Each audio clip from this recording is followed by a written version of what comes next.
পৃথিবীর জমিনের সব মানুষ আল্লাহ নাফরমানি করবে, সব মানুষ কুফর আর শিরকে লিপ্ত হবে, একজন মাত্র মানুষ আল্লাহ আল্লাহ বলবে, তাইলে সব মানুষের জন্য নিয়ামত বন্ধ হয়ে যাওয়ার কথা। জমিনের সব মাখলুক সব নিয়ামত থেকে বঞ্চিত হয়ে যাওয়ার কথা। শুধুমাত্র যে লোকটা আল্লাহ আল্লাহ বলে তার জন্য নিয়ামতের দুয়ার খোলা থাকবে। রব্বুল আলামিন আপনি কেন এই উল্টা নিজাম করলেন? সব মানুষ নাফরমানি করা সত্ত্বেও নিয়ামত বন্ধ করেন না। রব্বুল আলামিন বলেন উল্লেখযোগ্য দুই কারণ। জোরে বলেন কয় কারণ?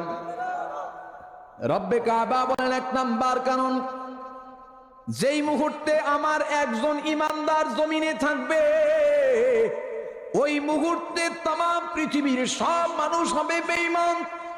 কি মনে করেন একজন মাত্র ইমানদার থাকবে আর পৃথিবীর সব মানুষ বেঈমান হবে? তো যে ইমানদার একা জমিনে আছে ওই ইমানদার কি শান্তিতে ঈমান নিয়ে বাইচা থাকতে পারবে নাকি?